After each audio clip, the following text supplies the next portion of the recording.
You know, when it comes to calling at deer, most people think of using a buck grunt. Well, we're going to show you how effective using a Doe Bleat can be. So let's take a look at this next clip. You know, literally for me, I'm using a call almost on a daily basis and communicating with deer regardless of the phase of the rut. So it's very important to identify right away or as quickly as possible what type of mood or temperament that deer's in. In this example, it's only one of dozens that we encounter throughout the season, literally. This buck walks into a field and I hit him with a couple contact grunts, which is typically how I start any of my calling sequences.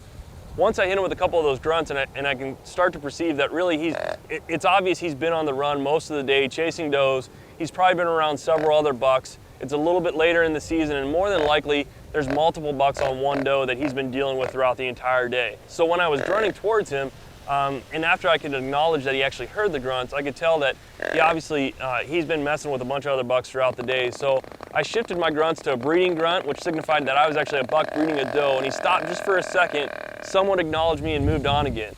So the next call that I hit was I just slid the monocide down and made an actual doe call or a bleat.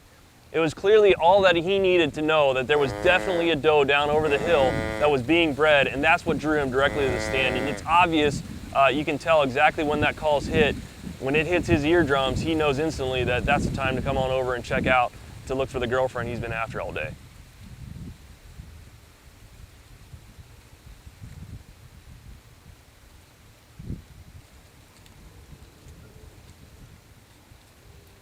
Even though this is one of dozens of scenarios that played out for us that fall and each and every day during the hunting season, it shows how critically important it is to be able to slide that monocide and imitate different genders as well as different age structures of deer that you're trying to communicate with.